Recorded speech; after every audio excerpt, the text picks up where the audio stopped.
गांव में चमेली नाम की एक औरत अपने परिवार के साथ रहती थी।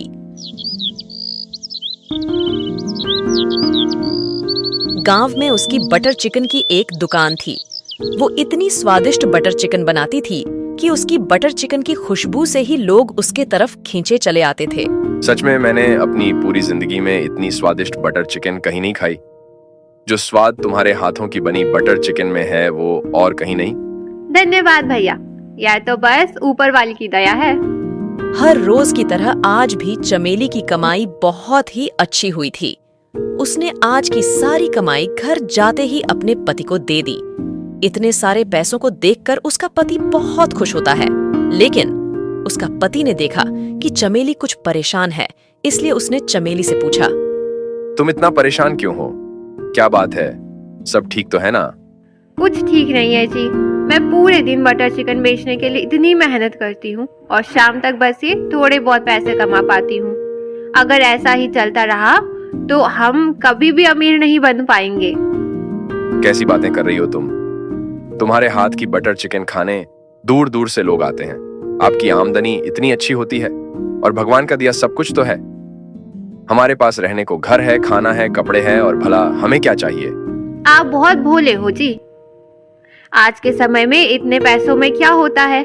पिछले कुछ समय में इतनी महंगाई हो गई है, लेकिन खाने का अगर जरा सा दाम बढ़ा दो तो लोग दुकान पर आना ही बंद कर देते हैं। लेकिन उसके बाद भी तुम दिन के 2000 की बचत करती हो। महीने के 50 से 60 हजार की बचत करने के बाद भी तुम्हारे मन में पैसों का लालच आ रहा है। देखो, मैं कितना बीमार रहता हूँ, मैं काम नहीं कर पाता। तुम ही पूरा घर चलाती हो, इसलिए ऐसा मत सोचो। छोड़ो, आप नहीं समझोगे जी। जब घी सीधी उंगली से नहीं निकलता तो उंगली टेढ़ी करनी पड़ती है। मतलब? कुछ नहीं, आप सो जाइए। चमेली अगले दिन अपनी दुकान खोलती है और कम सामान में ज्यादा मुनाफा कमाने के लिए वो बटर नान के आकार को छोटा कर देती है और चिकन के लिए बड़ी कटोरियों की जगह छोटा कटोरियों का इस्तेमाल करने लगती है, जिससे उसे 2 प्लेट बटर चिकन बेचकर भी 3 प्लेट बटर चिकन का मुनाफा होता है। चमेली बहन, रोज मैं तुम्हारे यहाँ एक प्लेट बटर चिकन और 2 नान रोटी खाता था तो मेरा पेट बिल्कुल अच्छे से भर जाता था, लेकिन आज ना जाने क्यों एक प्लेट बटर चिकन में पेट ही नहीं भर रहा। लगता है आज तुझे कुछ ज्यादा ही भूख लगी है। अगर एक प्लेट से पेट नहीं भर रहा तो एक प्लेट और बटर चिकन खा लो। ठीक कह रही हो बहन, लाओ एक प्लेट और लगा दो। अब चमेली अपनी हर रोज की कमाई से 1.5 गुना ज्यादा कमाई करती है। इतने से फर्क से उसके ग्राहकों को भी बहुत ज्यादा शक नहीं हुआ उस पर, लेकिन 1.5 गुना मुनाफा कमाने के बाद भी चमेली संतुष्ट नहीं होती और उसके मन में और मुनाफा कमाने का लालच आने लगता है। लेकिन ग्राहकों को उस पर शक ना हो, इसलिए वो छोटी नान रोटी बनाने के बजाय उनको पतला करके बेलना शुरू कर देती है। जैसे वो कम मेड़ा में ही ज्यादा नान रोटी बनाती हैं और अब वो बटर चिकन में पहले से आधे बटर का इस्तेमाल करना शुरू कर देती हैं और चिकन को गाढ़ा करने के लिए उसमें आटे का घोल मिलाकर डालने लगती हैं। धीरे धीरे सभी ग्राहक उसके हाथ की बनी बटर चिकन और नान में नुक्स निकालना शुरू कर देते हैं। ये तुमने कैसा बटर चिकन बनाई है? ऐसा लग रहा है जैसे नान नहीं बल्कि सेका हुआ पापड़ खा रहा हूँ। और ये बटर चिकन में चिकन ढूंढने के लिए तो लगता है मुझे तैरकर खुद ही इसके अंदर जाना होगा। सच में चमेली, तुम्हारे हाथ की बटर चिकन खाने के लिए लोग पहले दूर दूर से आया करते थे, लेकिन अब तो तुम्हारे हाथ की बटर चिकन में कोई स्वाद ही नहीं आता। इससे अच्छा तो हम अपने घर पर ही बटर चिकन बनाकर खा लें। ये तुम कैसी बात कर रहे हो भैया? कल भी मेरे बटर चिकन में ऐसा ही स्वाद था और आज मेरी बटर चिकन में वैसा ही स्वाद है। धीरे धीरे चमेली की दुकान पर ग्राहकों की भीड़ कम होने लगी। तभी एक दिन गांव के जमींदार जी का खास आदमी उसकी दुकान पर आया। आपने क्यों इतनी दूर चलकर आने का कष्ट किया? मालिक, आप हुक्म कर देते तो मैं खुद आपकी सेवा में हाजिर हो जाती। चमेली, हमने दूर दूर तक गांव में तेरे हाथ की बटर चिकन के चर्चे सुने हैं। लोग तो कहते हैं कि जो एक बार तेरे हाथ की बटर चिकन खा ले तो अपनी उंगलियां चाट जाता है। जमींदार जी के पोते के मुंडन पर उन्होंने पूरे गांव को न्योता दिया है और वो चाहते हैं कि सभी गांव वालों के लिए खाना तुम ही बनाओ। इसलिए मैं ये एडवांस स्पेशल लाया हूँ। अगले हफ्ते के बुधवार को तुम सबके लिए एकदम स्वादिष्ट खाना बना दियो और जरा सी भी ऊंच नीच नहीं होनी चाहिए।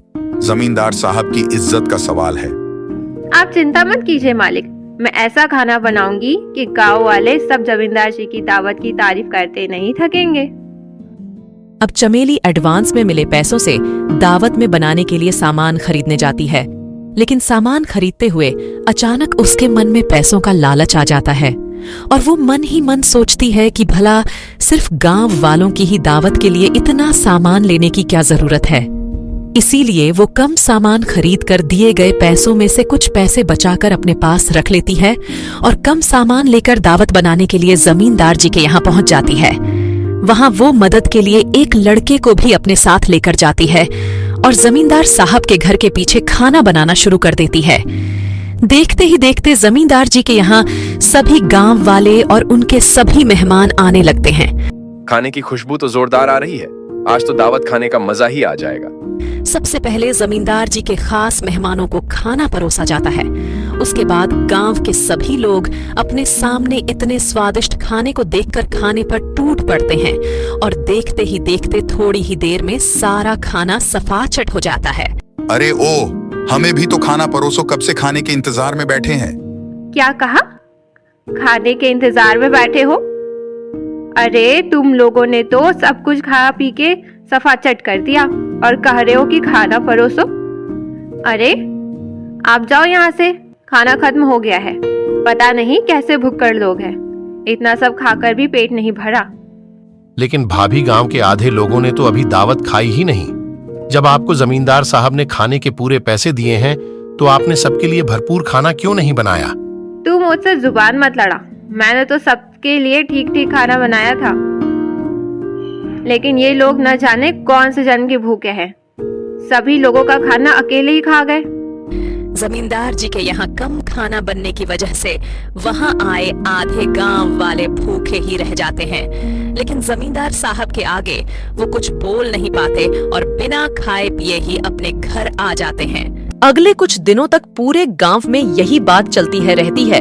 तभी जमींदार जी का खास आदमी किसी काम के लिए गांव में आता है और लोगों को ये बातें करते हुए सुन लेता है। अरे भैया, हमने तो सुना था जमींदार जी का दिल बहुत बड़ा है, बहुत ही बड़े आदमी है। अरे काहे के बड़े आदमी? गांव वालों को एक दावत तो ठीक से दे नहीं पाए। अगर उन्हें ऐसा ही करना था तो दावत देने की जरूरी ही क्या थी?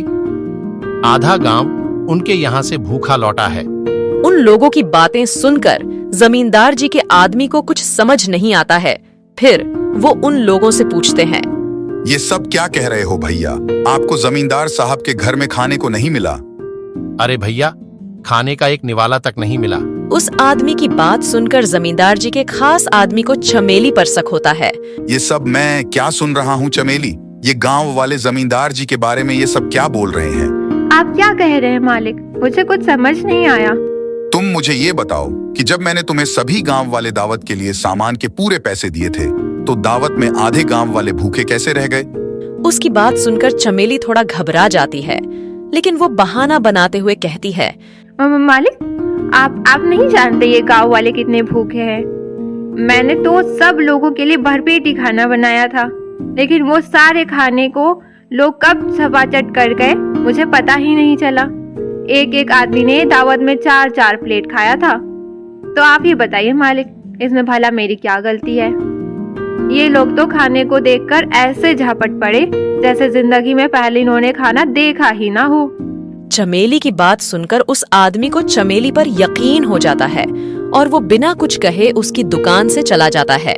तभी चमेली के दुकान पर काम करने वाला छोटू उसे दावत वाले दिन के काम के पैसे मांगने आता है। भाभी, उस दिन दावत में जो मैंने काम किया था, आप मुझे उसके पैसे दे दीजिए।